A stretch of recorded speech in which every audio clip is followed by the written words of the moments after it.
Después de que mi marido me engañara con mi mejor amiga y lo perdiera todo mi trabajo, mi casa, incluso mi autoestima, dijo que nunca volvería a levantar cabeza. Viviendo en una pensión de mala muerte, encontré una maleta polvorienta con mi nombre. Dentro había 70.000 euros en efectivo, un billete de avión y una nota. Esto es solo dinero para el viaje. La verdadera fortuna te espera en esta dirección. Cuando llegué, lo que vi lo cambió todo. Hace 7 meses, tenía un matrimonio, un trabajo y una mejor amiga en la que confiaba mi vida. Ahora, vivía en la habitación de una pensión que se pagaba por semanas, comía platos que costaban menos de 2 euros y trataba de sobrevivir con trabajos de freelance que apenas cubrían el alquiler. Mi marido, Silas, se había estado acostando con mi mejor amiga, Sabina, desde quién sabe cuándo. Cuando los pillé, todo se desmoronó tan rápido que pareció coordinado. Perdí mi trabajo en 2 semanas. El divorcio me dejó casi sin nada. Mis amigos dejaron de devolverme las llamadas. Pasé de la estabilidad de la clase media a tocar fondo en menos de 2 meses. Antes de continuar, quiero darte las gracias por estar aquí y compartir este viaje conmigo. Si crees que la verdad y la resiliencia importan, por favor, considera suscribirte. Es gratis y ayuda a que estas historias lleguen a otros que necesitan esperanza. Ahora, veamos qué pasó después. Estaba sentada al borde de una cama que chirriaba cada vez que me movía, comiendo fideos instantáneos con un tenedor de plástico, cuando me fijé en la maleta debajo de la cama. Era de cuero marrón viejo con esquinas de latón y una etiqueta de equipaje con mi nombre completo y una caligrafía que sabía que pertenecía a mi tía Aurelia. Murió 9 meses antes, la excéntrica de la familia a la que todos describían como difícil y paranoica. Saqué la maleta, encontré la llave pegada con cinta adhesiva en la parte inferior y la abrí para descubrir 70.000 euros en efectivo y una nota que reescribía todo lo que creía saber sobre mi vida. La nota me advertía que no confiara en Silas ni en Sabina. Me decía que habían estado planeando mi destrucción desde antes de mi boda y que la muerte de mi madre, 6 años atrás, no fue un accidente. Me indicaba una dirección en Getxo, cerca de Bilbao, donde esperaba la verdadera fortuna. Y terminaba con instrucciones para acabar lo que mi madre había empezado antes de que la silenciaran. Aurelia había pasado sus últimos años reuniendo pruebas mientras todos la llamaban loca. Ahora me ofrecía una elección: coger el dinero y desaparecer, o usarlo para luchar contra las personas que lo destruyeron todo. Soy Isadora Valdés, y antes de que todo se derrumbara, mi vida parecía lo suficientemente normal como para no cuestionarla nunca. Tenía un piso de 2 habitaciones en un barrio decente de Madrid donde la gente todavía se sabía los nombres. La señora Orozco del Rellano siempre me sonreía cuando me veía. El hombre de mantenimiento aparecía de verdad cuando algo se rompía. El piso no era lujoso. Las paredes eran tan finas que por la noche oía a nuestros vecinos viendo la televisión. Y la alfombra tenía manchas de inquilinos anteriores que no salían por mucho que frotara. Pero Silas y yo habíamos pintado el salón juntos. Pasamos un sábado entero montando muebles de IKEA y colgamos fotos de la boda en la pared, donde la luz de la tarde hacía que todo pareciera más cálido de lo que realmente era. Trabajaba como coordinadora de marketing en Garrigues Asociados, una empresa mediana en el centro que gestionaba campañas para negocios locales, cosas pequeñas, sobre todo estrategias de redes sociales para restaurantes familiares, rediseños de webs para clínicas dentales, marketing por correo electrónico para boutiques que apenas podían permitirse nuestros servicios. No era la carrera que había imaginado cuando me gradué de la universidad con sueños de trabajar para grandes marcas, pero me pagaban 42.000 euros al año más beneficios. Era suficiente para cubrir mi mitad del alquiler y la compra, con un poco de sobra para alguna cena ocasional cuando Silas y yo queríamos fingir que teníamos más dinero del que realmente poseíamos. Mi jefe, Gaspar Garrigues, era profesional pero distante. El tipo de supervisor que elogiaba tu trabajo en las reuniones pero nunca te ascendía. Se acordaba de preguntarte por tu fin de semana, pero nunca escuchaba la respuesta.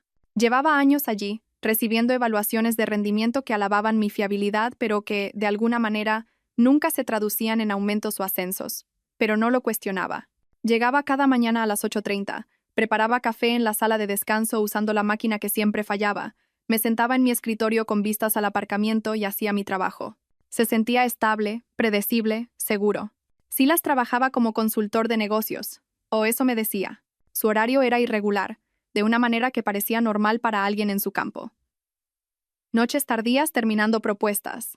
Viajes de fin de semana para reunirse con fundadores de startups en Barcelona o Lisboa. Llamadas de conferencia a horas extrañas con clientes en Londres. Llegaba a casa agotado, me besaba en la frente, calentaba las sobras que hubiera en la nevera y se quedaba dormido en el sofá con el portátil aún abierto. Yo lo tapaba con una manta y sentía una extraña mezcla de afecto y soledad. Orgullosa de que trabajara tan duro mientras resentía el poco tiempo que pasábamos juntos. Nos conocimos hace 7 años en una cena organizada por amigos comunes. O al menos eso es lo que siempre había creído. Silas estuvo encantador esa noche. Hizo preguntas sobre mi trabajo y realmente escuchó las respuestas. Hacía chistes ingeniosos sin ser hiriente. Se ofreció a ayudar a recoger después de la cena cuando todos los demás se habían ido al salón. Me pidió el número al final de la noche, y se lo di intentando no parecer demasiado ansiosa. Nuestro noviazgo fue natural y fácil, como si estuviéramos diseñados para encajar. Cenas en restaurantes informales, paseos por la ciudad, mañanas de domingo perezosas leyendo el periódico en la cama. Me pidió matrimonio después de 18 meses, arrodillándose en el Parque del Retiro, el mismo donde tuvimos nuestra tercera cita.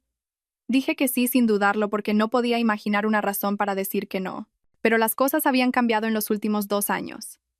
Cambios sutiles que noté, pero de los que me convencí a mí misma que eran normales. Silas se volvió más protector con su móvil, inclinando la pantalla cuando yo pasaba, atendiendo llamadas en la otra habitación, dejándolo boca abajo sobre la mesa durante la cena. Se volvió más vago sobre sus proyectos de trabajo, ofreciendo descripciones generales en lugar de las historias detalladas que solía compartir. Buscaba pelea por cosas pequeñas, la forma en que cargaba el lavavajillas, si necesitábamos verduras ecológicas o normales. ¿Cuánto tiempo pasaba hablando con Sabina? Sabina había sido mi mejor amiga desde la universidad, cuando ambas éramos estudiantes sin un duro, compartiendo paquetes de fideos y hablando de los futuros que construiríamos algún día. Fue mi dama de honor, de pie a mi lado con un vestido que habíamos elegido juntas, llorando durante la ceremonia de una manera que me hizo llorar a mí también. Nos ayudó a mudarnos a nuestro piso, subiendo cajas por 3 tramos de escaleras y bromeando sobre cuántas cosas habíamos acumulado. Todos los jueves por la noche durante los últimos 5 años, venía con una botella de vino y nos sentábamos en mi sofá a hablar de todo. Frustraciones laborales, sus últimos desastres amorosos, mis preocupaciones sobre si Silas y yo nos estábamos distanciando. Escuchaba con lo que parecía una simpatía genuina, asintiendo en los momentos adecuados, diciendo cosas como: todos los matrimonios pasan por fases, solo necesitáis reconectar. Me decía la suerte que tenía de haber encontrado a alguien como Silas, que la mayoría de los hombres no eran tan comprensivos o estables, que no debía dar por sentado lo que tenía. Le creí, porque cuestionar a tu mejor amiga es como cuestionar la realidad misma. Si no puedes confiar en la persona que ha estado a tu lado en cada evento importante de tu vida durante más de una década, ¿en quién puedes confiar? Mi madre Leonor había muerto 6 años antes en un accidente de coche una noche de lluvia. Su vehículo se estrelló contra un árbol en una carretera que había recorrido cientos de veces. La policía dijo que iba demasiado rápido, que posiblemente se quedó dormida al volante. Mi tía Aurelia, la hermana mayor de mi madre, insistió en que algo no cuadraba en la historia oficial, pero todos desestimaron sus preocupaciones como el dolor hablando. Aurelia siempre había sido la difícil, la familiar que aparecía en las reuniones con panfletos sobre corrupción corporativa y advertencias sobre confiar en las personas equivocadas. Cuando murió hace 9 meses, sola en su casa, rodeada de archivadores y periódicos viejos, me sentí culpable por no visitarla más, por no tomarla en serio, por descartarla como paranoica cuando quizás solo veía patrones que el resto de nosotros estábamos demasiado cómodos para notar. Yo iba a trabajar cada día, pagaba mis facturas a tiempo, mantenía el piso limpio, intentaba ser una buena esposa, hacía todo bien según las reglas no escritas de la respetabilidad de la clase media. Pensaba que si trabajaba lo suficiente, confiaba en las personas adecuadas y seguía las reglas, estaría protegida del tipo de caos que lees que le sucede a otra gente. Pensaba que hacer todo bien importaba, que la lealtad significaba algo, que la vida que había construido era real, sólida y mía. Mirando hacia atrás, ahora desde esta habitación de pensión con sus paredes manchadas de nicotina y su cama que chirría con cada movimiento, puedo ver lo ingenua que fui. Cuán cuidadosamente construida había estado toda mi vida por personas que me veían como útil en lugar de humana. Cómo cada relación en la que había confiado había sido un teatro diseñado para mantenerme dócil e insospechada. El piso, el trabajo, el matrimonio, la amistad, todo construido sobre cimientos que nunca fueron reales para empezar. Pero eso aún no lo sabía. Sentada en mi vida normal hace 7 meses, creyendo en la estabilidad de la rutina y en la protección de jugar según unas reglas que resultaron estar escritas por personas que no tenían intención de seguirlas. No sabía que Silas y Sabina habían estado planeando mi destrucción desde antes de mi boda. No sabía que la muerte de mi madre no fue un accidente. No sabía que la tía Aurelia había pasado sus últimos años reuniendo pruebas mientras todos la tachaban de loca. No sabía nada de eso hasta que encontré esa maleta con 70.000 euros y una nota que me ofrecía la elección entre desaparecer y luchar. Y para entonces, ya había perdido todo lo que creía que importaba. La maleta estaba sobre la cama de la pensión junto a mí, los 70.000 euros en efectivo extendidos como pruebas en la escena de un crimen. Todavía aferraba la nota de Aurelia en mi mano, el papel suave de tanto doblarlo y desdoblarlo. La leí de nuevo, tratando de dar sentido a palabras que reescribían toda mi historia. Lo han estado planeando desde antes de tu boda. La muerte de tu madre no fue un accidente. Termina lo que ella empezó antes de que la silenciaran. Necesitaba entender cómo no me había dado cuenta. Cómo había vivido dentro de una mentira durante 7 años sin ver la verdad. Así que me permití recordar aquel martes, hace 6 meses, cuando mis cómodas ilusiones finalmente se hicieron añicos sin remedio. Me desperté esa mañana con náuseas. No el tipo de náuseas que vienen de la mala comida o la gripe, sino algo más profundo. Una sensación de que algo iba mal que se asentaba en mi pecho y me dificultaba respirar. Intenté ignorarlo siguiendo mi rutina normal. Ducha, una tostada que no pude terminar. Vestirme para el trabajo mientras Silas dormía porque había dicho que tuvo una reunión tardía la noche anterior y necesitaba descansar. A las 10 de la mañana, estaba sentada en mi escritorio en Garrigues, Asociados, mirando un calendario de redes sociales para una clínica dental, y no podía concentrarme. Tenía las manos frías, mi corazón seguía acelerándose sin motivo aparente. Las náuseas empeoraron en lugar de mejorar. Finalmente, entré en el despacho de Gaspar y le dije que necesitaba irme a casa. Esperaba que me pusiera pegas. Gaspar no era el tipo de jefe que apreciaba que la gente se fuera a mitad del día, incluso si estaban realmente enfermos. Pero él solo me miró con una expresión que no pude descifrar y dijo: «Que te mejores», en un tono que me puso los pelos de punta, como si ya supiera algo que yo no sabía. Como si estuviera aliviado de que me fuera.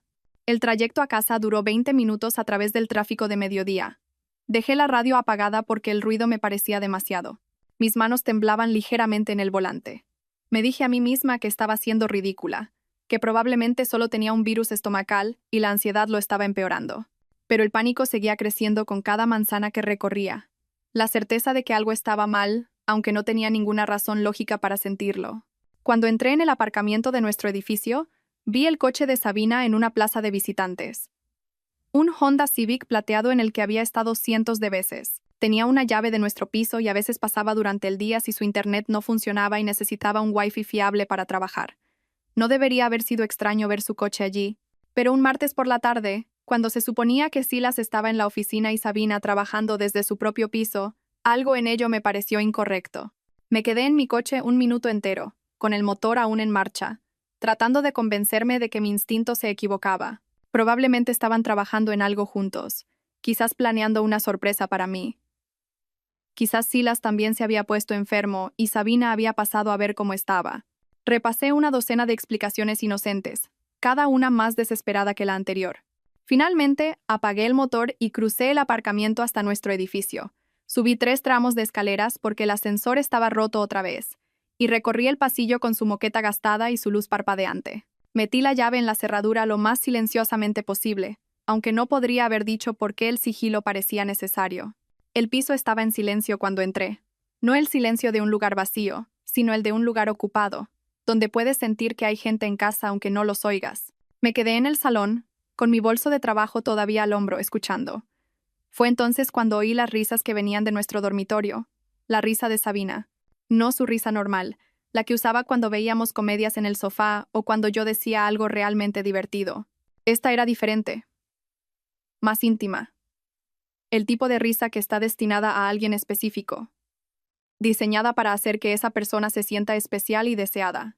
Se la había oído usar antes, años atrás, cuando salía con alguien que le gustaba mucho en la universidad, cuando todos éramos jóvenes y todo parecía menos complicado. Me quedé helada en mi propio salón, mirando la puerta cerrada del dormitorio mientras mi cerebro trabajaba a toda máquina para construir explicaciones que me permitieran seguir creyendo en la vida que creía tener. Quizás estaba hablando por teléfono con alguien.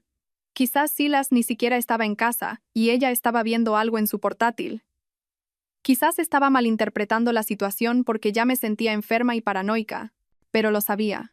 En algún lugar, bajo todas las racionalizaciones desesperadas, Ya sabía lo que iba a encontrar cuando abriera esa puerta. Crucé el salón. Cada paso parecía durar 1 hora. No llamé a la puerta. ¿Por qué iba a llamar a la puerta de mi propio dormitorio en mi propio piso? Simplemente giré el pomo y la abrí. Silas y Sabina estaban en mi cama, enredados en las sábanas grises que había lavado 3 días antes, mirándose con el tipo de intimidad que no se desarrolla en una tarde, ni siquiera en una semana. Aquello era territorio familiar para ellos, una rutina cómoda. Cuando me vieron de pie en la puerta, la primera emoción en el rostro de Sabina no fue vergüenza o culpa, fue molestia. Como si fuera yo quien interrumpía algo importante en lugar de descubrir que mi marido y mi mejor amiga me habían estado traicionando sistemáticamente. No se apresuró a cubrirse. No se disculpó. Simplemente me miró con una expresión que decía: ¿por qué estás montando un drama cuando deberías haberlo visto venir? Silas se levantó de la cama y se puso los vaqueros con una eficiencia ensayada que me dijo que no era la primera vez que tenía que vestirse rápidamente en una situación incómoda. Esa comprensión me golpeó más fuerte que el shock inicial de encontrarlos juntos. Esto no fue un error espontáneo, no fue un momento de debilidad o mal juicio. Esto era una rutina para ellos, algo que habían hecho tantas veces que la mecánica se había vuelto fluida y automática. Me miró con una expresión que de alguna manera era peor que la culpa. Era impaciencia mezclada con alivio, como si esta confrontación fuera un inconveniente, pero también algo que había estado esperando porque fingir se había vuelto agotador. Isadora dijo con esa voz tranquila que usaba cuando pensaba que yo estaba siendo irracional: tenemos que hablar de esto como adultos. Esto no es lo que parece. Lo absurdo de esa frase casi me hizo reír. Era exactamente lo que parecía. Pero él estaba allí, en nuestro dormitorio, en medio de ser pillado en la traición más obvia posible, e intentaba manipularme para que cuestionara mis propios ojos, como si yo fuera la que creaba un problema al negarme a aceptar su versión de la realidad.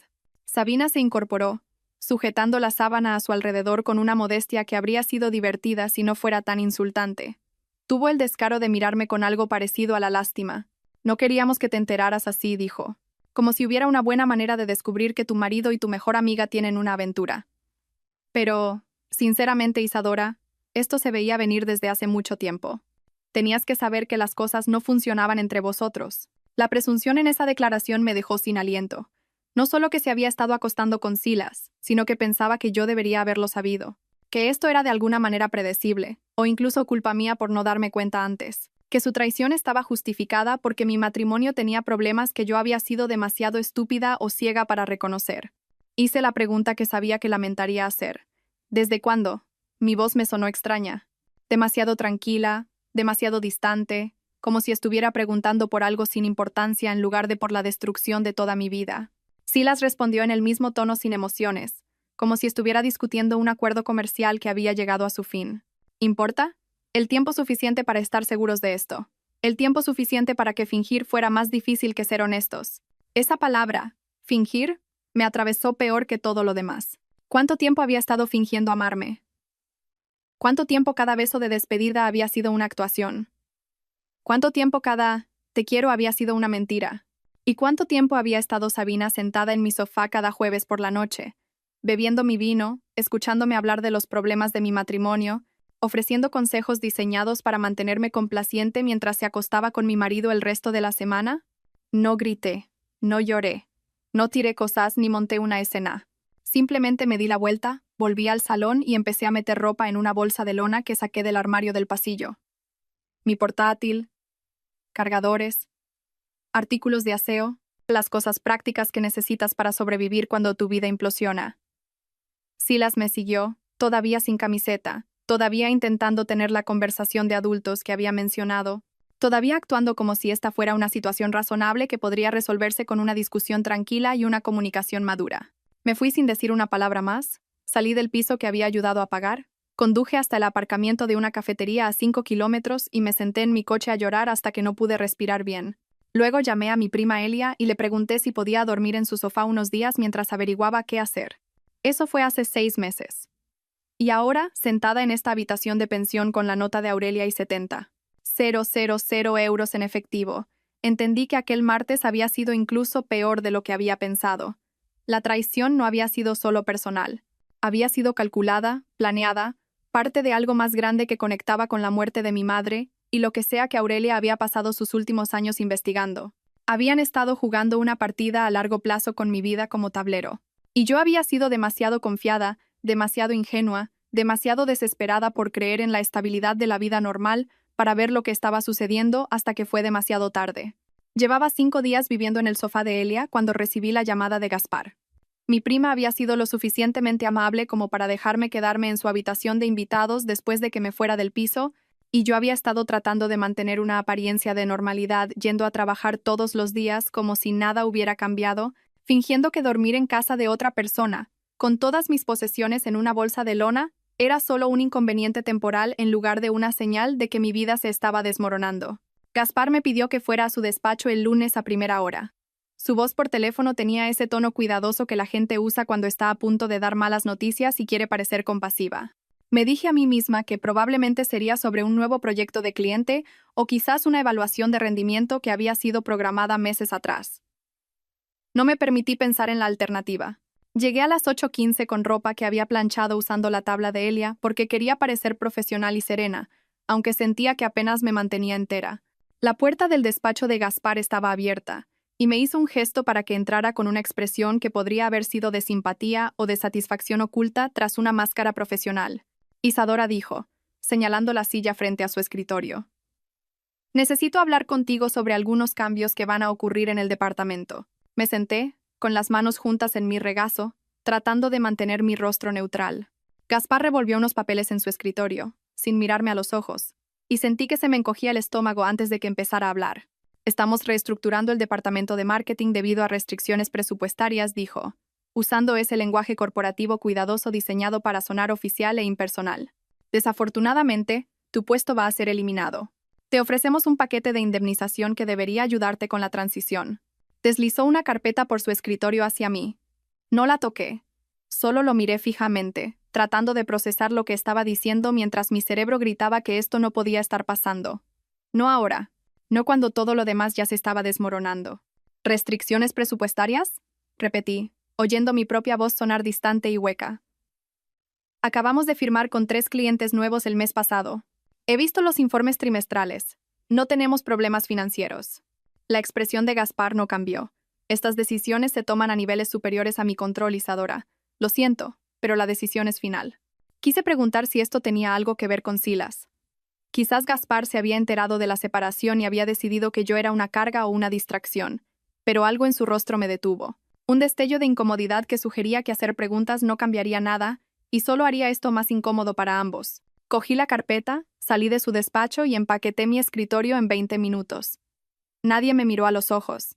Mis compañeros de repente se interesaron mucho en sus pantallas de ordenador o encontraron razones urgentes para estar en reuniones. A las 9 de la mañana estaba saliendo de Garrigues, asociados con una caja de cartón que contenía 4 años de mi vida profesional y un finiquito que apenas cubría 2 meses de alquiler.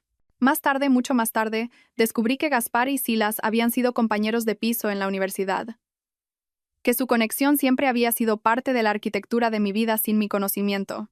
Que mi trabajo nunca había sido tan seguro como había creído. Que siempre había estado condicionado a seguir siendo útil para personas cuyas agendas no entendía. Pero sentada en mi coche en el aparcamiento esa mañana, solo sentí que el suelo se movía bajo mis pies de nuevo. Otro pilar derribado mientras todavía intentaba recuperar el equilibrio del primer golpe. El proceso de divorcio comenzó 2 semanas después de perder mi trabajo. Silas contrató a Roxana Herrera, una abogada con reputación de ganar casos a través de la agresión procesal y la crueldad estratégica. Mi abogado era de oficio, un hombre cansado llamado Benigno Robles que parecía haber renunciado a creer en la justicia en algún momento de la década anterior y solo seguía los trámites hasta la jubilación. Roxana presentó mociones que me pintaban como inestable, irresponsable, potencialmente peligrosa. Usó el hecho de que había perdido mi trabajo como prueba de mi incapacidad para funcionar como adulta. Señaló mi situación de vivienda temporal, el hecho de que dormía en el sofá de mi prima, como prueba de que no podía gestionar mi propia vida. Cada detalle de mis circunstancias actuales se convirtió en munición en una estrategia legal diseñada para justificar por qué Silas merecía quedarse con todo mientras yo no merecía nada. El juez que presidía nuestro caso era Octavio Cifuentes, un hombre de unos 50 años que tenía una forma eficiente de llevar su agenda que sugería que ya había tomado sus decisiones antes de escuchar ningún testimonio real. Cada moción que Roxana presentaba, el juez Cifuentes la aprobaba. Cada solicitud que Benigno hacía en mi nombre, el juez la denegaba con apenas una mirada a la documentación de apoyo. Silas se quedó con nuestro piso porque su nombre figuraba primero en la hipoteca, aunque yo había contribuido por igual a la entrada y a los pagos mensuales durante 5 años. Se quedó con nuestro coche porque me había retrasado en 2 pagos durante el caos que siguió a la pérdida de mi trabajo. Se quedó con los muebles que habíamos comprado juntos, la cuenta de ahorros que habíamos construido juntos, los fondos de pensiones a los que yo había contribuido durante años. El acuerdo me dejó con mi ropa, mi portátil y apenas suficiente dinero para cubrir 3 meses de alquiler en cualquier piso que pudiera permitirme. La peor parte no fue perder las posesiones materiales ni siquiera la devastación financiera. Fue ver a Sabina subir al estrado como testigo de carácter en mi contra. Llevaba un traje de diseño azul marino que reconocí de inmediato. Lo habíamos elegido juntas 2 años antes durante un día de compras en el que pasamos toda la tarde probándonos ropa y riendo en los probadores. Me había pedido mi opinión sobre ese traje exacto, y le había dicho que la hacía parecer profesional y segura de sí misma. Ahora, lo llevaba para testificar en mi contra en el tribunal de divorcio. Se sentó en el estrado con una postura perfecta, las manos juntas en su regazo, y mintió con el tipo de convicción que proviene de la práctica. Le dijo al juez Cifuentes que yo había estado inestable durante meses, que había hecho comentarios preocupantes sobre autolesiones que la habían alarmado, que me había vuelto cada vez más paranoica y difícil de tratar, que Silas había permanecido en el matrimonio por obligación y miedo en lugar de por amor. Nada de eso era verdad, ni una sola palabra. Pero Sabina entregó cada mentira con una calibración emocional perfecta. Su voz se quebraba ligeramente en los momentos adecuados. Su expresión mostraba preocupación mezclada con reticencia, como si testificar en mi contra fuera doloroso pero necesario por mi propio bien.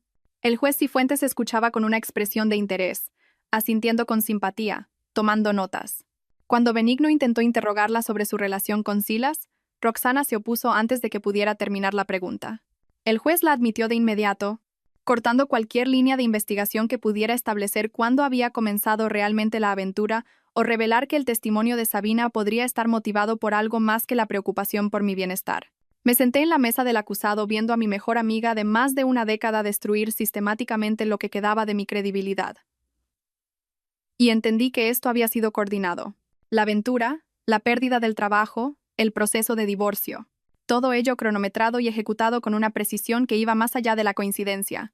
Después de que el divorcio finalizara, Elia me dejó quedarme en su habitación de invitados durante 3 semanas antes de que su marido, Héctor, comenzara a hacer comentarios mordaces sobre cómo necesitaba rehacer mi vida. Nunca me lo dijo directamente, pero lo oía hablar con Elia en su dormitorio por la noche. Su voz se filtraba a través de las delgadas paredes. No puede quedarse aquí indefinidamente. No la estás ayudando permitiendo que evite enfrentarse a su situación. Necesita encontrar su propio lugar y empezar a reconstruir en lugar de esconderse aquí. Elia me defendía con una voz cansada que sugería que se le estaban acabando los argumentos. Está pasando por un momento difícil. Solo necesita un poco más de apoyo hasta que se recupere. Pero podía oír la duda que se colaba en su voz, el agotamiento de lidiar con la crisis de otra persona. Empecé a buscar cualquier otro lugar a donde ir antes de que Elia tuviera que pedirme que me fuera y ambas tuviéramos que fingir que no era incómodo. Mi ex colega Iris me ofreció su sofá durante 10 días. Luego decidió que mi presencia traía energía negativa a su espacio y que necesitaba centrarse en su propia salud mental. Una amiga de la universidad dijo que podía quedarme con ella una semana, y luego recordó que tenía visita familiar y necesitaba la habitación de invitados. Otra amiga me dejó dormir en su sofá 5 días antes de que su compañera de piso se quejara de tener a una extraña en su apartamento. Todos eran comprensivos hasta que la simpatía se volvía un inconveniente. Hasta que apoyarme requería un sacrificio real y sostenido en lugar de solo palabras amables y gestos temporales. Entonces, de repente, recordaban compromisos previos, obligaciones familiares, límites personales que significaban que yo debía convertirme en el problema de otra persona. Lo entendía en cierto nivel. Nadie quiere vivir con la crisis de otra persona indefinidamente. Nadie quiere que su hogar se convierta en un refugio para una amiga que no puede enderezar su vida. Pero la rapidez con la que la gente retiraba su apoyo me enseñó algo sobre lo condicionales que son la mayoría de las relaciones. Cuán rápido expira la compasión cuando se vuelve incómoda. Cuando finalmente reuní suficiente dinero de trabajos freelance en redes sociales para pagar una tarifa semanal en la pensión La Encrucijada, se sintió menos como tocar fondo y más como encontrar finalmente un terreno que no se moviera bajo mis pies. Al menos la pensión no pretendía que le importara. Al menos Marga en la recepción no ofrecía consuelo falso o simpatía temporal que se evaporaría cuando me volviera un inconveniente. La habitación 14, se convirtió en mi dirección, mi hogar, el lugar donde finalmente encontraría una maleta con 70.000 euros y una nota que explicaba por qué mi destrucción había sido tan sistemática y tan completa. La habitación 14 de la pensión La Encrucijada se convirtió en mi dirección 3 días después de que la última amiga dejara de devolverme las llamadas. Había reunido 200 euros de trabajos freelance en redes sociales para una panadería local y un negocio de peluquería canina. Ambos pagaban en plazos irregulares que llegaban semanas después de que yo presentara las facturas. La pensión estaba junto a la 42, el tipo de lugar donde la tarifa semanal se mostraba de forma más prominente que la tarifa por noche, y al letrero de la entrada le faltaban letras desde hacía tanto tiempo que ya nadie se molestaba en arreglarlo. La mujer de la recepción tenía una placa con el nombre de Marga y una expresión que sugería que había presenciado este mismo escenario miles de veces. Mujeres solas con bolsas de lona y ojos desesperados pagando tarifas semanales mientras fingían que era algo temporal. No hizo preguntas sobre por qué estaba allí o cuánto tiempo planeaba quedarme. Simplemente cogió mi dinero, me entregó una llave unida a una etiqueta de plástico verde, con el número 14 grabado en cifras doradas desvaídas, y recitó las reglas con una voz monótona que sugería que había dicho esas palabras tantas veces que habían perdido todo significado. La tarifa semanal incluye los gastos. La salida es a las 11 si te vas. No se admiten visitas después de las 10. La lavandería está detrás. Cuesta 3 euros por carga. Las máquinas expendedoras aceptan billetes o monedas. Le di las gracias y llevé mi bolsa de lona a través del aparcamiento hasta una puerta que en algún momento lejano había sido pintada de azul, pero que se había descolorido hasta un tono que no podía decidirse por lo que quería hacer. La llave se atascó en la cerradura, requiriendo que la moviera 3 veces antes de que el mecanismo finalmente cediera y me dejara entrar. La habitación olía a décadas de humo de cigarrillo superpuesto con limpiador industrial, los dos aromas librando una guerra que ninguna de las partes podía ganar. La moqueta era de un patrón marrón diseñado para ocultar manchas, lo que significaba que probablemente ocultaba décadas de ellas. La cama se hundía en el medio como si se hubiera rendido a soportar cualquier cosa, incluidas las esperanzas de la gente. Una pequeña mesa se encontraba junto a la ventana con 2 sillas desparejadas, y un televisor de principios de los 2000 estaba sobre una cómoda con cajones que no cerraban bien. El baño era diminuto, con una ducha que había visto días mejores y un espejo que hacía que todo pareciera ligeramente amarillo. Esto era mi hogar ahora. A esto se había reducido mi vida. Una habitación que se cobraba por semana en una pensión donde nadie hacía preguntas porque hacer preguntas podría requerir preocuparse por las respuestas. Intenté establecer algún tipo de rutina para no desmoronarme por completo. Me levantaba temprano, hacía café instantáneo con la pequeña cafetera que venía con la habitación y pasaba las mañanas solicitando trabajos en línea, puestos de coordinadora de marketing, gestora de redes sociales, cualquier cosa que pareciera remotamente relacionada con mi experiencia y cualificaciones. Enviaba docenas de solicitudes cada semana, personalizando cartas de presentación y actualizando mi currículum para que coincidiera con lo que la oferta de trabajo parecía valorar más. Nadie me llamó. Nadie siquiera envió correos de rechazo. Mis solicitudes desaparecían en cualquier vacío digital que las empresas usaran para clasificar a cientos de candidatos desesperados. Y no oía nada. Por las tardes, trabajaba en cualquier proyecto freelance que pudiera encontrar. Pequeñas empresas que necesitaban a alguien para gestionar su página de Facebook, escribir boletines por correo electrónico o diseñar gráficos para promociones. El trabajo pagaba mal y llegaba esporádicamente, pero era suficiente para cubrir mi tarifa semanal de la pensión, con un poco de sobra para comida. La cena solía ser fideos instantáneos preparados en el microondas. A veces me daba el lujo de una lata de sopa o una comida congelada de la tienda de conveniencia a 2 manzanas de distancia.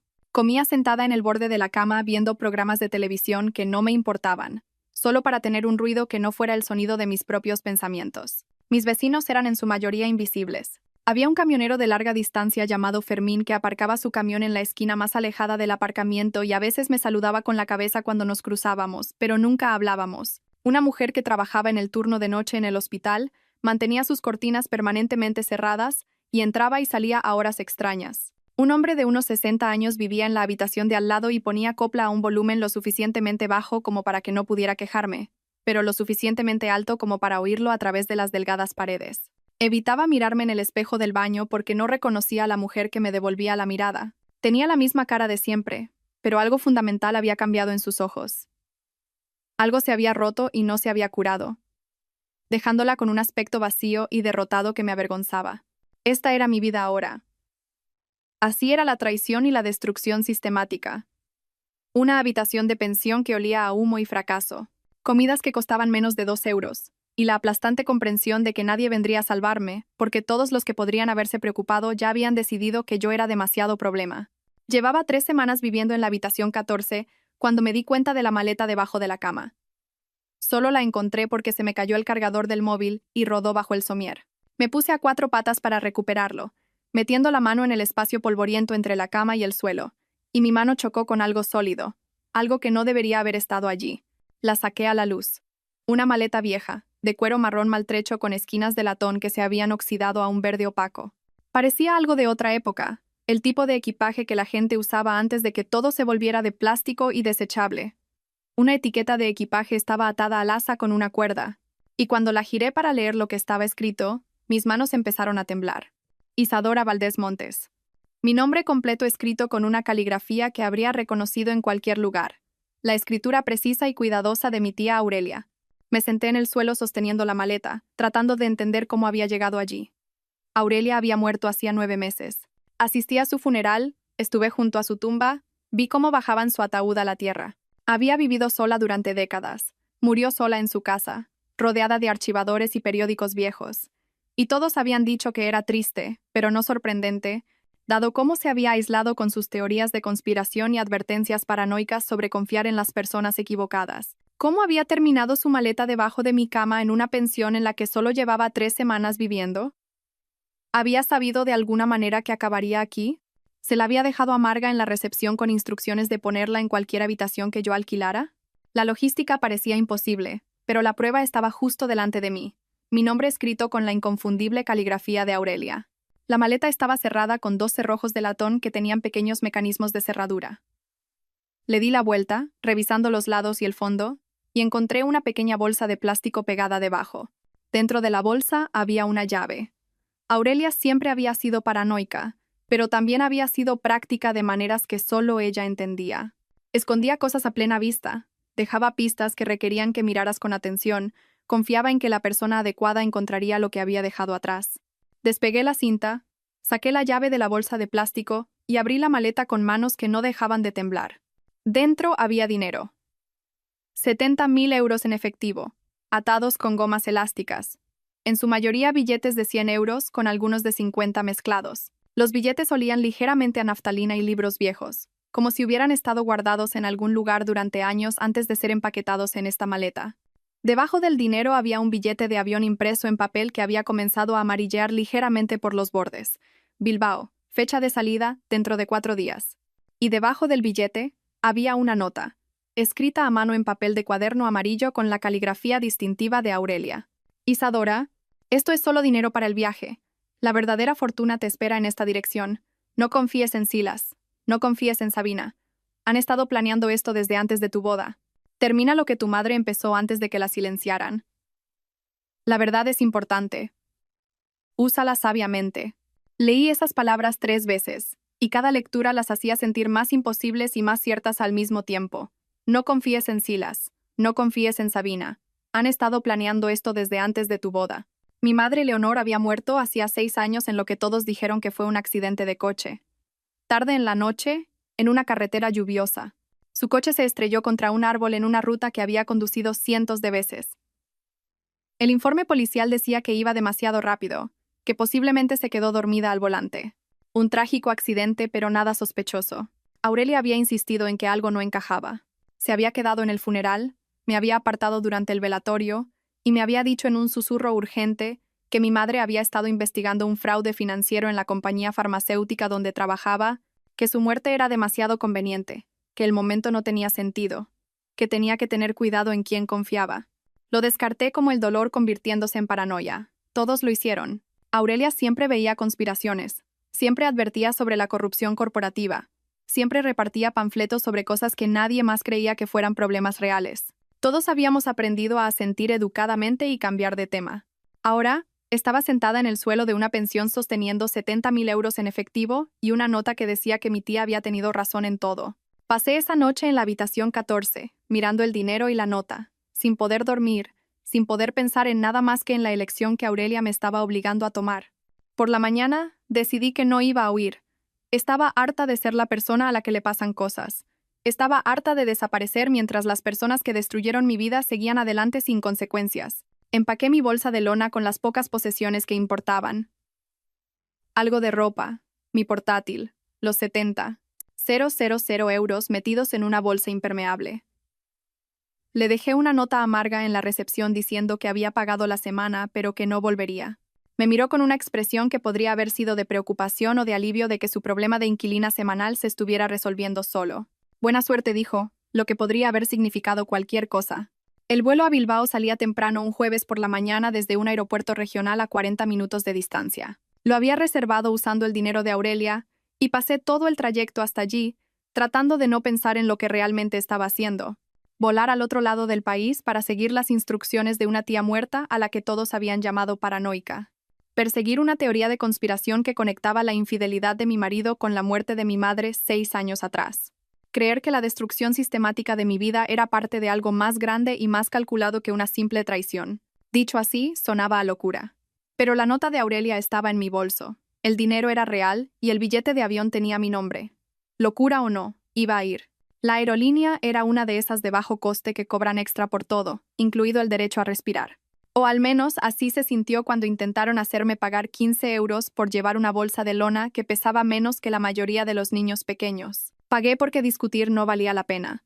Y luego pasé 3 horas encajada entre un hombre de negocios con un traje caro que monopolizaba ambos reposabrazos como si hubiera pagado extra por el privilegio, y un universitario que veía videos en su móvil sin auriculares como una especie de sociópata. No dormí. Los asientos estaban diseñados por personas que odiaban activamente la columna vertebral humana. Pero esa no fue la verdadera razón por la que me mantuve despierta.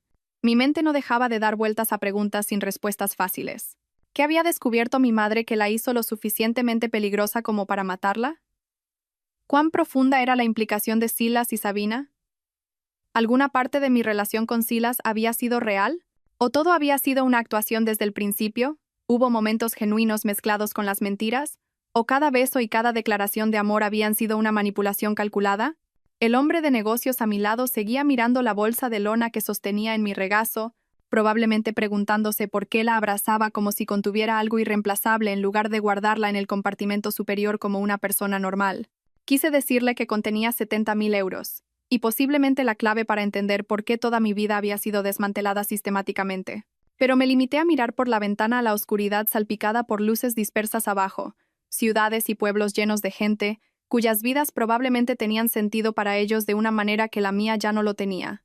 Bilbao me recibió con cielos grises y una lluvia que se sentía diferente a la de Madrid. Más fría, más pesada, el tipo de humedad que se filtra a través de la ropa y se instala en los huesos. Alquilé un coche usando parte del dinero de Aurelia y una tarjeta de crédito que había estado evitando porque probablemente estaba cerca de su límite. El agente de alquiler apenas me miró, simplemente procesó el papeleo con la eficiencia de alguien que había hecho esa transacción 10.000 veces y había dejado de preocuparse por la transacción número 50.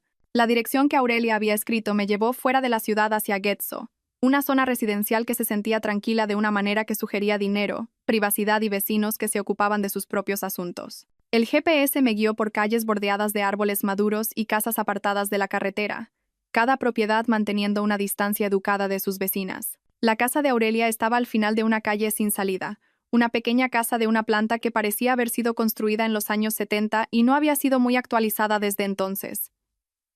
Las ventanas estaban oscuras. El césped había crecido salvaje. La hierba alcanzaba alturas que sugerían que nadie lo había cortado en meses. La entrada de coches estaba agrietada, con malas hierbas creciendo a través del pavimento. Era el tipo de propiedad que gritaba: «Alguien murió aquí y nadie sabe qué hacer con ella todavía». Aparqué en la entrada y me quedé en el coche de alquiler un minuto entero, con el motor en marcha, tratando de decidir si realmente era lo suficientemente valiente como para seguir adelante. La nota de Aurelia me había dado una dirección, y me había dicho que la verdad me esperaba aquí. Pero, ¿y si la verdad era peor que las mentiras? ¿Y si lo que encontrara en esa casa lo complicaba todo en lugar de proporcionar la claridad que esperaba desesperadamente? Apagué el motor y salí antes de poder convencerme de lo contrario. La puerta principal estaba cerrada, pero Aurelia había dejado una segunda llave en la maleta, pegada dentro de un pequeño sobremarcado como casa. Me dejé entrar, pisando un aire que olía a rancio y a no haber sido perturbado. El olor particular de un lugar donde nadie había abierto una ventana, cocinado una comida o vivido una vida real en meses. El interior era exactamente lo que había esperado basándome en las descripciones familiares de la situación de vida de Aurelia. Libros por todas partes, apilados en estanterías, amontonados en mesas y alineados a lo largo de los rodapiés. Archivadores en el salón donde la mayoría de la gente pondría un sofá. Papeles organizados en cajas con etiquetas escritas con la letra precisa de Aurelia. La cocina parecía apenas usada, solo una cafetera, un microondas y un fregadero lleno de platos que nadie había lavado antes de que ella muriera. Pero la nota me había dirigido al cobertizo detrás de la casa, no a la casa en sí. Crucé hasta la puerta trasera y salí a un patio descuidado donde la hierba y las malas hierbas se habían apoderado de lo que alguna vez pudo haber sido un intento de jardín. El cobertizo estaba en la esquina más alejada, una estructura de quizás 3 por 4 metros con cerraduras en la puerta más nuevas que cualquier otra cosa en la propiedad. Ese detalle me llamó la atención de inmediato. Todo lo demás parecía viejo y descuidado, pero esas cerraduras eran recientes, industriales, el tipo de herrajes que usas cuando proteges algo que importa. Usé la tercera llave que Aurelia había dejado, esta marcada como cobertizo, y la cerradura se abrió suavemente, como si hubiera sido mantenida recientemente. El interior del cobertizo estaba organizado de una manera que hacía que la casa pareciera caótica en comparación. Archivadores alineados en una pared, cada cajón etiquetado con años que abarcaban desde la década de 1980 hasta el año pasado.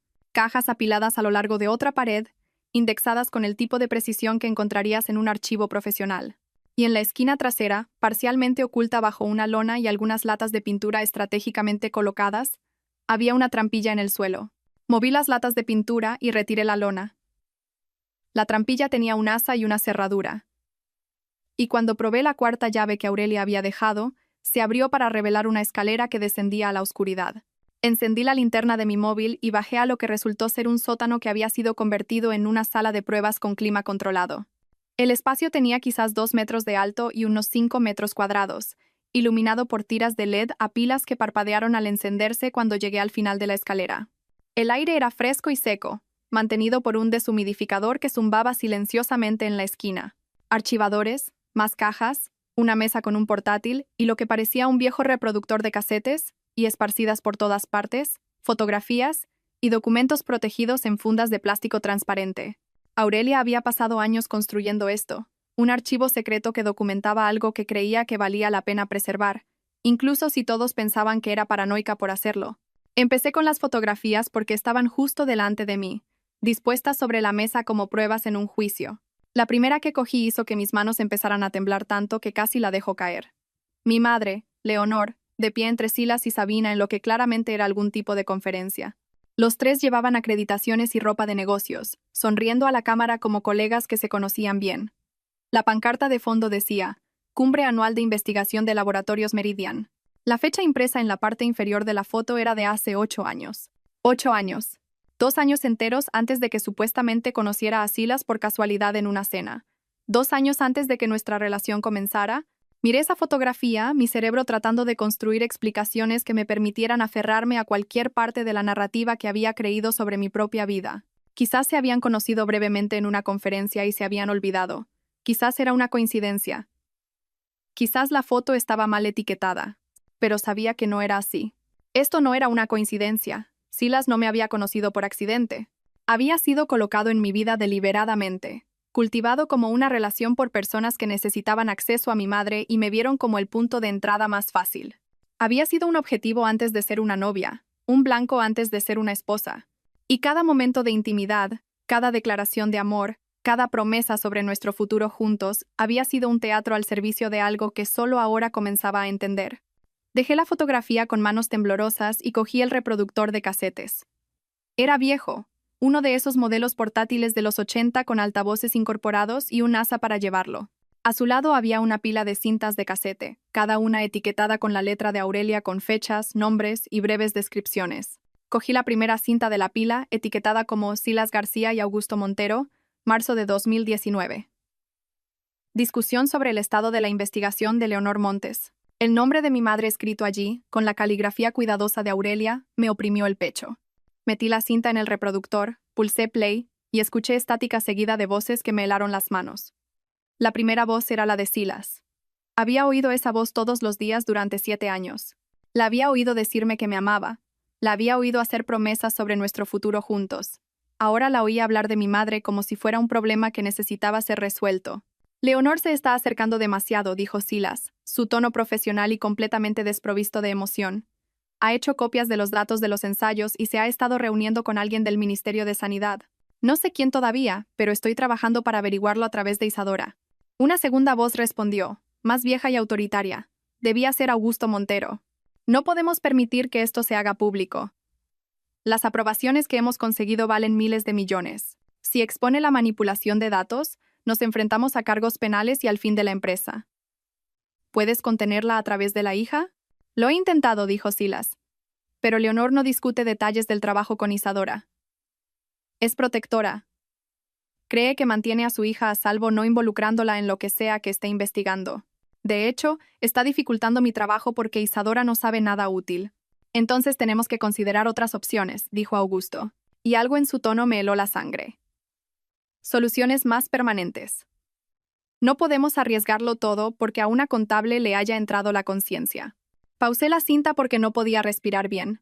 Estaban discutiendo matar a mi madre, planeándolo como si fuera una decisión de negocios, sopesando opciones y considerando estrategias. Y Silas, el hombre con el que me había casado, el hombre con el que había construido una vida, era parte de esa conversación. Me había estado utilizando para intentar recopilar información sobre lo que mi madre sabía, y cuando eso no funcionó, había participado en la planificación de su asesinato. Me obligué a pulsar play de nuevo. Hay formas de hacer que parezca un accidente, continuó Augusto. Tenemos gente que se especializa en este tipo de problemas. Los accidentes de coche ocurren todo el tiempo, especialmente en noches de lluvia en carreteras peligrosas. Nadie los cuestiona. ¿Y después?, preguntó Silas. Si Leonor muere, Isadora quedará destrozada. Se apoyará en mí, lo que me da más acceso a su vida. Pero también está esa tía, Aurelia. Es paranoica y sospecha de todo. Si Leonor muere, Aurelia empezará a hacer preguntas. Que pregunte, dijo Augusto con desdén. Nadie toma en serio a Aurelia Montes. Lleva décadas gritando que viene el lobo con la corrupción corporativa. Si empieza a afirmar que la muerte de Leonor no fue un accidente, la gente simplemente pensará que está siendo paranoica otra vez. La clave es asegurarse de que no haya nada concreto que pueda encontrar. Limpiamos a fondo. Nos aseguramos de que la investigación del accidente sea manejada por gente de confianza y seguimos adelante. La grabación continuó durante otros 20 minutos, detallando la logística y las contingencias, discutiendo el asesinato de mi madre con el mismo tono que la gente usa para planificar unas vacaciones u organizar un proyecto de trabajo. Cuando finalmente terminó, me senté en el silencio del archivo subterráneo de Aurelia, tratando de procesar lo que acababa de escuchar. Silas no solo había tenido una aventura, había sido un infiltrado desde el principio, posicionado en mi vida específicamente para monitorear la investigación de mi madre sobre Laboratorios Meridian. Me había cortejado, me había pedido matrimonio, se había casado conmigo, todo como parte de una estrategia para obtener acceso a información que pudiera amenazar un esquema de fraude multimillonario. Y cuando usarme no funcionó, cuando mi madre mantuvo su investigación separada de su vida familiar, la habían matado y lo habían hecho parecer un accidente en una noche de lluvia. Encontré más cintas. Conversaciones entre Sabina y alguien llamada Dra. Inés Linares, aparentemente la tía de Sabina y una investigadora senior en Meridian. Estas grabaciones revelaron que a Sabina se le había asignado la tarea de hacerse mi amiga después de la muerte de mi madre para asegurarse de que permaneciera aislada y manejable, para monitorear si mostraba algún signo de investigar lo que realmente había sucedido. Cada noche de vino de los jueves había sido vigilancia. Cada conversación de corazón a corazón había sido recopilación de datos. Toda nuestra amistad había sido fabricada. No sé cuánto tiempo estuve sentada en ese sótano, escuchando grabaciones, leyendo documentos, reconstruyendo el alcance completo de lo que le habían hecho a mi madre y a mí.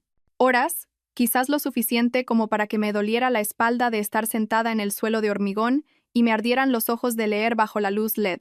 Finalmente encontré el portátil que Aurelia había dejado. Estaba enchufado a una regleta. Su batería mostraba carga completa. Una nota pegada a la pantalla decía: reproduce esto primero. Con una flecha apuntando a un archivo de video en el escritorio etiquetado, para Isadora. Abrí el archivo y el rostro de Aurelia llenó la pantalla. Se veía exactamente como la recordaba de la última vez que la vi en una fiesta familiar hace 2 años, aunque visiblemente enferma. Su rostro estaba demacrado, sus manos temblaban ligeramente mientras ajustaba la cámara, pero sus ojos eran agudos y enfocados. Llevaba una chaqueta de punto que reconocí. Azul marino con botones de madera, la misma que había usado en todas las reuniones familiares durante la última década. Isadora comenzó, su voz firme a pesar del deterioro físico visible en su rostro. Si estás viendo esto, significa que estoy muerta y has encontrado mi archivo, lo que significa que probablemente estés enfadada, confundida y preguntándote por qué no te conté nada de esto mientras estaba viva. Hizo una pausa para beber un sorbo de agua de una botella que estaba justo fuera de cámara. La respuesta es que lo intenté. Te advertí sobre Silas en tu fiesta de compromiso. Te aparté y te dije que tuvieras cuidado, que algo en él no me cuadraba. Te dije que observaras cómo se comportaba Sabina a su alrededor, que prestaras atención a las pequeñas cosas que no encajaban. Pensaste que estaba siendo paranoica. Dijiste que veía conspiraciones por todas partes y que necesitabas que te dejara vivir tu propia vida sin interferencias. La expresión de Aurelia se suavizó ligeramente, y no te culpo por eso. Había pasado décadas siendo el miembro de la familia que todos describían como difícil y excéntrico. La que repartía panfletos sobre corrupción corporativa en Navidad. La que advertía sobre confiar en personas con sonrisas perfectas y explicaciones convenientes. Para cuando intenté advertirte sobre Silas, ya habías aprendido a descartar todo lo que decía como paranoia. Ajustó ligeramente el ángulo de la cámara, inclinándose hacia adelante. Tu madre, Leonor, fue mi mejor amiga mucho antes de ser tu madre. Crecimos protegiéndonos la una a la otra. Y cuando descubrió lo que Meridian estaba haciendo, vino a mí primero porque sabía que la ayudaría a documentarlo todo correctamente. Pasamos meses construyendo un caso, recopilando pruebas, preparándonos para acudir a las autoridades. Luego murió en ese conveniente accidente, y supe exactamente lo que había pasado, aunque todavía no podía probarlo. Aurelia tosió, cubriéndose la boca con un pañuelo. Cuando lo apartó, pude ver sangre en la tela blanca.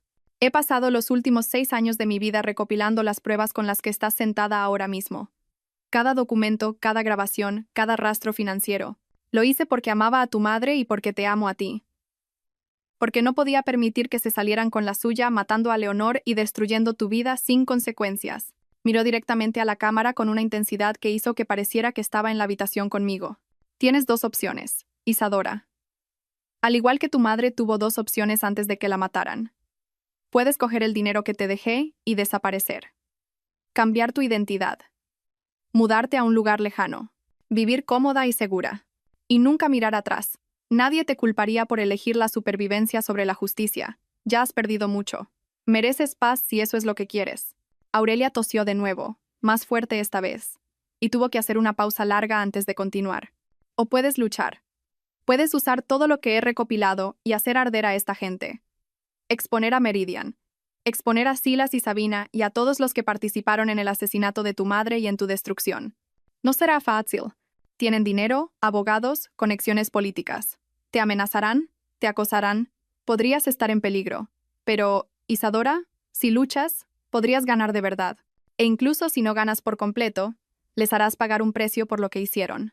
Sonrió entonces, esa sonrisa torcida que recordaba de la infancia, cuando me daba galletas extra a escondidas o me dejaba quedarme despierta hasta tarde leyendo en su biblioteca.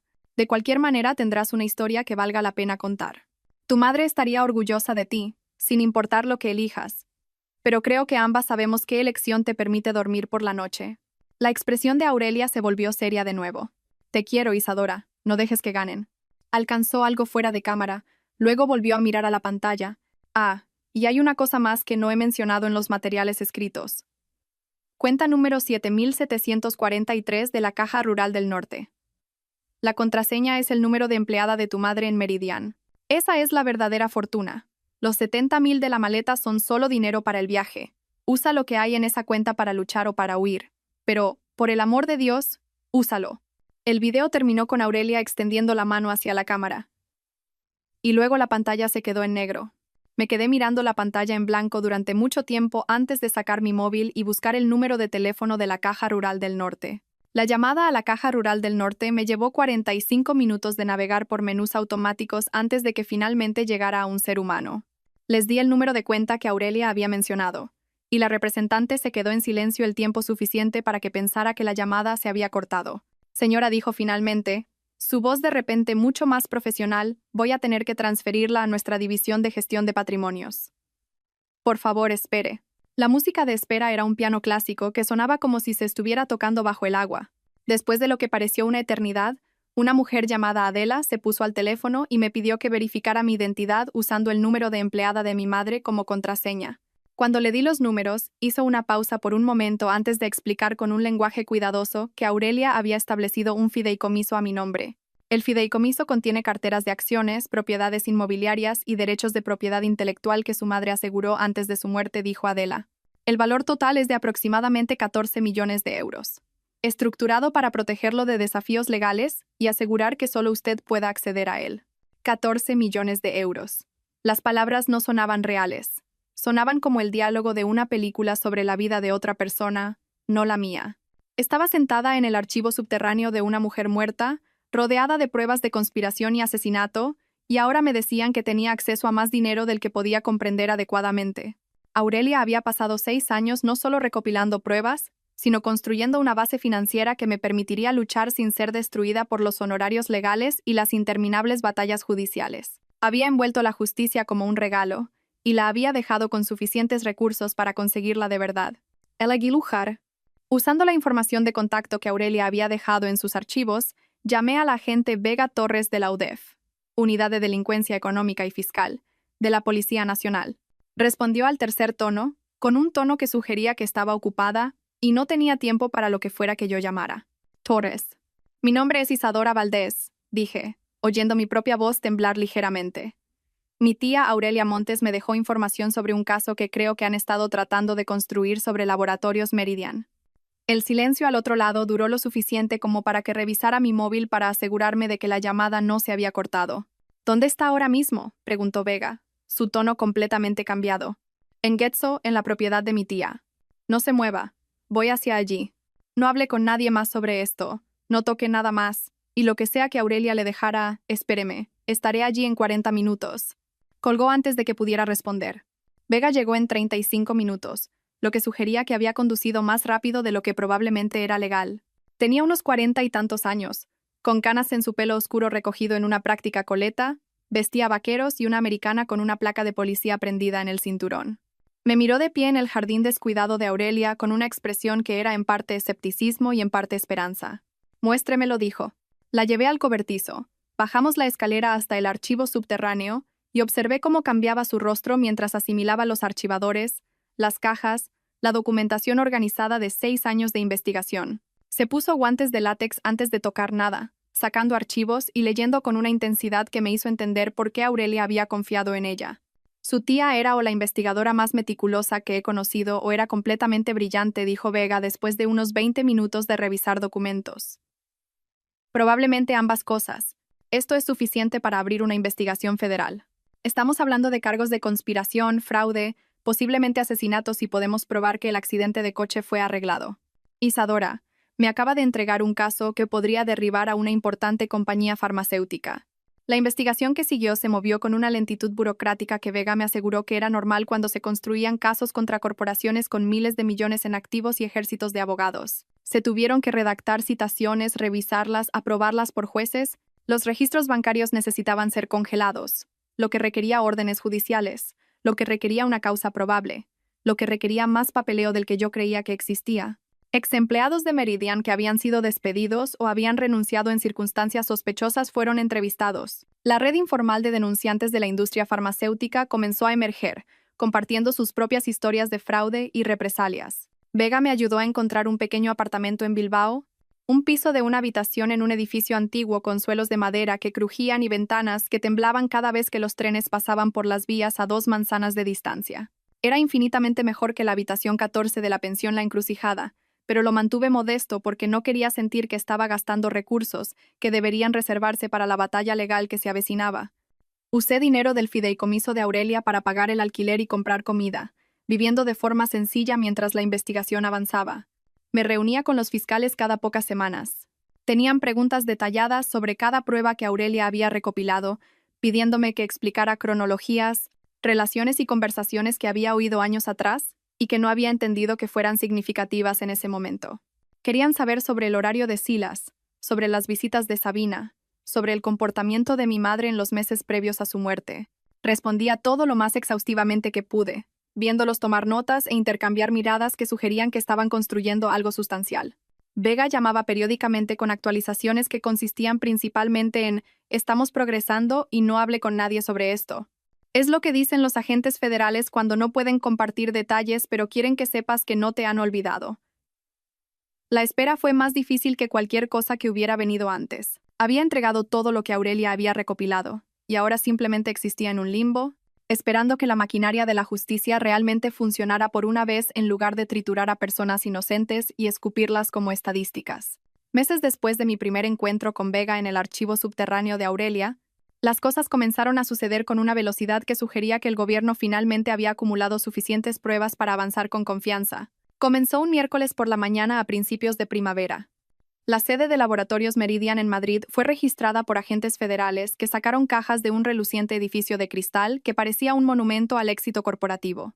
Las imágenes aparecieron en las noticias nacionales, mostrando a los empleados en el aparcamiento con aspecto confundido y asustado mientras agentes con chalecos de la Policía Nacional desmantelaban metódicamente lo que parecía un imperio intocable.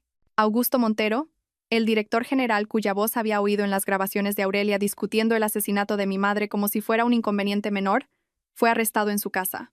Las cámaras de noticias captaron imágenes de él siendo sacado esposado, pasando junto a sus vecinos, junto a periodistas que gritaban preguntas que no respondió, pasando junto a una vida que se había construido sobre el fraude y ahora se derrumbaba en tiempo real. Vega me llamó esa tarde para decirme que Silas había sido arrestado en su oficina en una startup tecnológica donde había estado trabajando desde el divorcio. Vi las imágenes en el telediario local esa noche, rebobinándolas varias veces porque, al parecer, he desarrollado mecanismos de afrontamiento poco saludables en torno a presenciar el karma manifestarse en esposas y paseillos de detenidos. Silas mantuvo la compostura. No habló con los periodistas. Caminó con la cabeza alta como si estuviera soportando un inconveniente menor en lugar de ser arrestado por conspiración para cometer asesinato y fraude. Pero pude ver algo en sus ojos que parecía miedo mezclado con incredulidad, como si realmente pensara que era intocable, y solo ahora se diera cuenta de lo equivocado que estaba. Sabina fue arrestada 2 días después en una cafetería de Barcelona, donde aparentemente se había mudado después del divorcio. Había usado sus pagos de Meridian para financiar un negocio de diseño gráfico que esta vez era realmente legítimo, y según los informes de noticias, lloró durante su arresto. Las lágrimas me parecieron una actuación, dado que había testificado en mi contra en el tribunal de divorcio, sin mostrar una sola emoción genuina. Su abogada emitió un comunicado afirmando que había sido manipulada por Silas y que no tenía idea del alcance de la conspiración, que ella misma era una víctima que había sido aprovechada por personas más poderosas. Pero yo había oído las grabaciones de sus conversaciones con la Dra. Inés Linares. Había leído los documentos que mostraban los pagos realizados específicamente para mantener su amistad conmigo como una operación de vigilancia. Sabina no había sido una víctima. Había sido una participante voluntaria que había cultivado nuestra amistad deliberadamente para asegurarse de que yo permaneciera aislada y manejable después de la muerte de mi madre. Cada noche de vino de los jueves había sido vigilancia. Cada conversación en la que me había animado a confiar en Silas, a ignorar mis instintos, a creer que los problemas de mi matrimonio eran normales, había sido una manipulación calculada. La traición de Sabina me dolió más que la de Silas en algunos aspectos. Yo había elegido casarme con Silas, pero a Sabina me la habían asignado sin mi conocimiento ni consentimiento. Toda nuestra amistad había sido fabricada desde el principio. Luego llegaron las noticias sobre el juez Octavio Cifuentes. Renunció a su cargo con una declaración sobre querer pasar más tiempo con la familia, que es lo que dicen los funcionarios corruptos cuando esperan que la renuncia evite un proceso penal. No funcionó. Fue imputado 3 semanas después por aceptar sobornos y manipular procedimientos judiciales. Los documentos que Aurelia había recopilado mostraban que había comprado una casa de vacaciones a través de un fideicomiso que se remontaba a Meridian, que había estado fallando a favor de los intereses corporativos durante años a cambio de pagos disfrazados de honorarios de consultoría. Cada caso que había presidido en la última década fue revisado.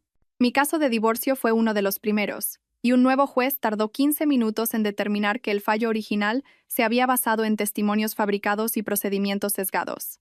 Todo lo que Cifuentes había decidido fue anulado, borrado como si nunca hubiera sucedido. Vega me llamó el día en que se completó la revisión de mi caso. Tu matrimonio con Silas va a ser anulado en lugar de finalizado como divorcio, dijo. Los tribunales lo declaran inválido desde el principio debido al fraude. También vas a recibir una disculpa formal del sistema judicial por si sirve de algo. Sirvió de algo, no lo suficiente para deshacer el daño o borrar los meses de sufrimiento, pero algo era algo. La disculpa formal del sistema judicial llegó como una carta en papel oficial del tribunal firmada por 3 jueces, incluido el que había revisado mi caso. Reconocía que había sido sometida a procedimientos que estaban fundamentalmente comprometidos por la corrupción y el testimonio fabricado. Expresaba su pesar por el daño causado por un sistema que no había logrado protegerme del fraude coordinado. Eran 2 páginas de lenguaje legal cuidadoso que intentaban transmitir remordimiento sin admitir una responsabilidad que pudiera abrir los tribunales a más demandas. La leí una vez y la archivé con todos los demás documentos que marcaban la destrucción y la lenta reconstrucción de mi vida. La disculpa no deshizo los meses que pasé durmiendo en sofás y en habitaciones de pensión.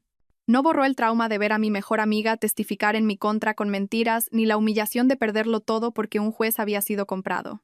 Pero fue un reconocimiento oficial de que lo que se me había hecho estaba mal. Los juicios comenzaron 6 meses después de los arrestos y se extendieron durante 1 año y medio. Vega me había advertido que los casos tan complejos se movían lentamente, que construir procesos contra múltiples acusados con actividades criminales interconectadas requería paciencia y una atención meticulosa a los detalles procesales. Tenía razón. El proceso legal avanzó con el tipo de minuciosidad burocrática que hace que los glaciares parezcan rápidos en comparación.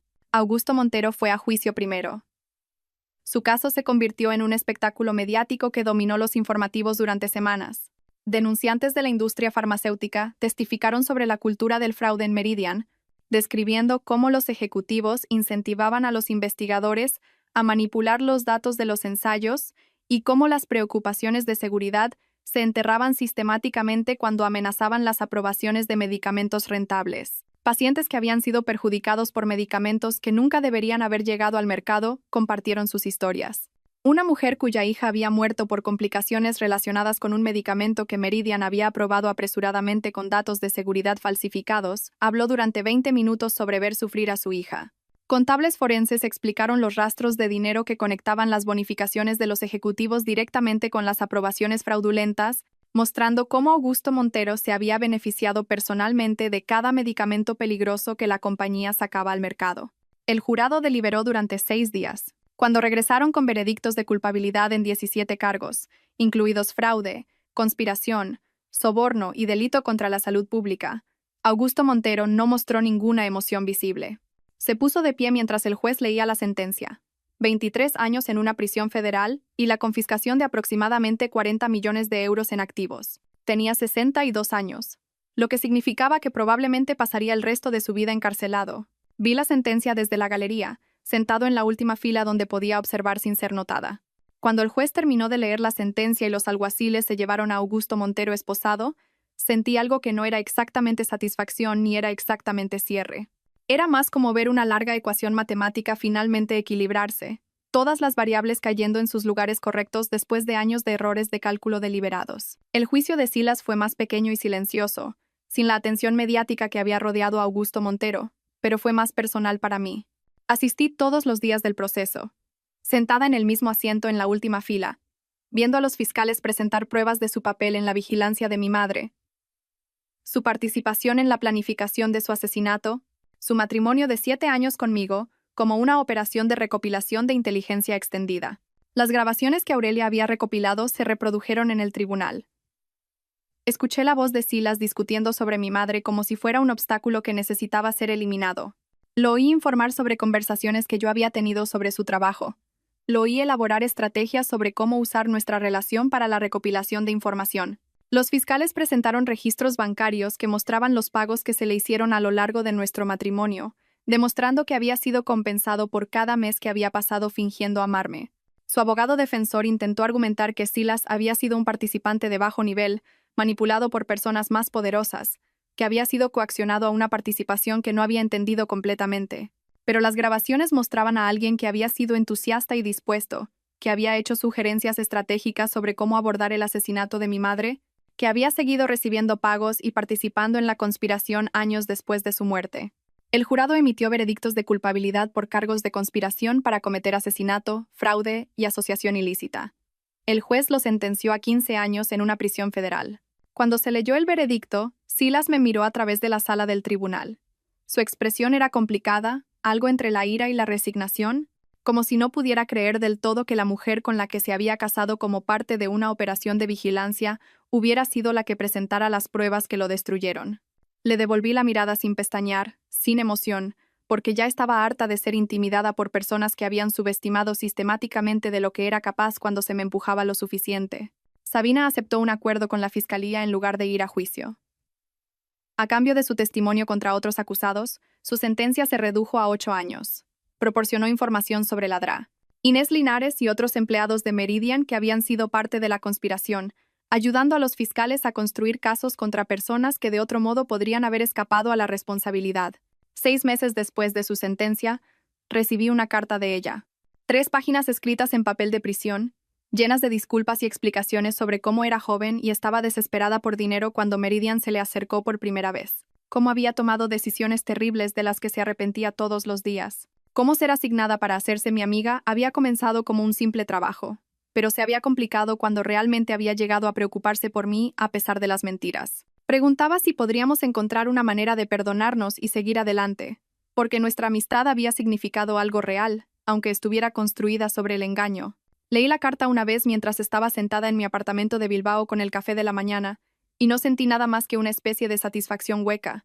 La carta era una autojustificación disfrazada con el lenguaje del remordimiento, tratando de reescribir la historia para que Sabina pudiera verse a sí misma como una víctima de las circunstancias en lugar de una participante activa en la destrucción de la vida de otra persona. Quería una absolución que yo no estaba dispuesta a dar. Archivé la carta en una carpeta con otras pruebas de traición y nunca respondí. Algunas relaciones no se pueden reparar y no se debe intentar. El perdón no es algo que le debas a las personas que destruyeron sistemáticamente tu vida solo porque luego se arrepienten de haber sido descubiertas. La demanda civil contra Laboratorios Meridian tardó otros 2 años en resolverse. La compañía luchó agresivamente, desplegando equipos de abogados para desafiar cada reclamo y alargar los procedimientos el mayor tiempo posible. Pero finalmente, enfrentándose al peso de la evidencia que ya había resultado en condenas penales para sus ejecutivos, llegaron a un acuerdo. Los términos requerían que Meridian pagara 2.700 millones de euros a los pacientes que habían sido perjudicados por sus aprobaciones de medicamentos fraudulentas. Tuvieron que financiar revisiones de seguridad independientes de cada medicamento que sacaron al mercado en la última década. Fueron puestos bajo supervisión federal durante 15 años, con reguladores integrados en sus procesos de aprobación para prevenir futuros fraudes. El patrimonio de mi madre recibió 12 millones de euros en concepto de daños por muerte injusta. Lo heredé como su única pariente viva, y doné cada euro a organizaciones que abogan por la seguridad y la transparencia farmacéutica. El dinero se sentía contaminado, ganado a través del asesinato de mi madre, y yo ya tenía suficientes recursos del fideicomiso de Aurelia para vivir cómodamente sin él. En cambio, usé parte del fideicomiso de Aurelia para crear la Fundación Montes Valdés, una organización sin fines de lucro dedicada a investigar el fraude farmacéutico y apoyar a los denunciantes que arriesgan sus carreras para exponer la mala conducta corporativa. Contratamos investigadores para rastrear pruebas de violaciones de seguridad. Financiamos defensas legales para empleados que enfrentan represalias después de informar problemas. Publicamos informes que incomodaban a las compañías farmacéuticas, arrojando luz en rincones donde preferían la oscuridad.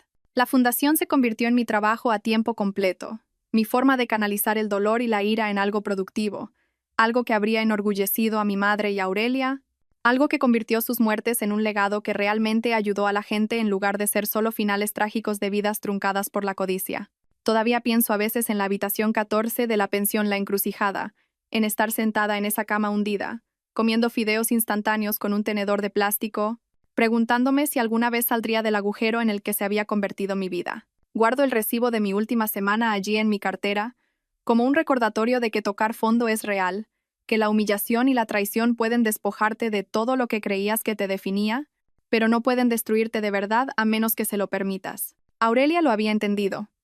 Había pasado sus últimos años construyendo un caso y reuniendo recursos porque creía que la verdad importaba más que la comodidad y la justicia importaba más que la seguridad. Tenía razón. La tía paranoica que todos descartaban había sido la única que entendía cómo funcionaba realmente el mundo, que reconocía que las personas poderosas no dejan de ser corruptas solo porque confíes en ellas o juegues según reglas que ellos ignoran. La verdad final que Aurelia me dejó resultó profética de maneras que todavía estoy descubriendo. Luchar no siempre lleva a la victoria, pero no luchar garantiza la derrota.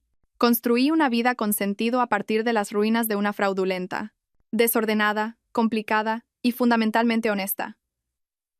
El tipo de final que mi madre y Aurelia habrían apreciado, el tipo de historia que recuerda a la gente que la paciencia y la documentación pueden derribar imperios construidos sobre mentiras. Y que a veces, la mayor venganza es simplemente negarse a que la gente corrupta te borre de la narrativa que han construido en torno a su propia importancia. No soy la mujer que era cuando encontré esa maleta debajo de la cama de la pensión. Soy más fuerte que ella, más cuidadosa con la confianza, pero también más segura de lo que importa. Esa mujer no entendía cuánto podía sobrevivir o cuán poderosa podía llegar a ser cuando todo lo demás le había sido arrebatado. Estoy agradecida de no ser ella nunca más. Si esta historia de justicia y resiliencia te ha mantenido cautivado hasta el final, muestra tu apoyo pulsando el botón de me gusta ahora mismo. Mi parte favorita fue cuando Isadora descubrió el archivo subterráneo de Aurelia y se dio cuenta de que su tía paranoica había tenido razón en todo desde el principio. ¿Cuál fue tu momento favorito? Comparte tus pensamientos en los comentarios a continuación. No te pierdas más historias poderosas de verdad y redención como esta. Suscríbete y activa la campanita de notificaciones para que te avisemos en cuanto subamos un nuevo video.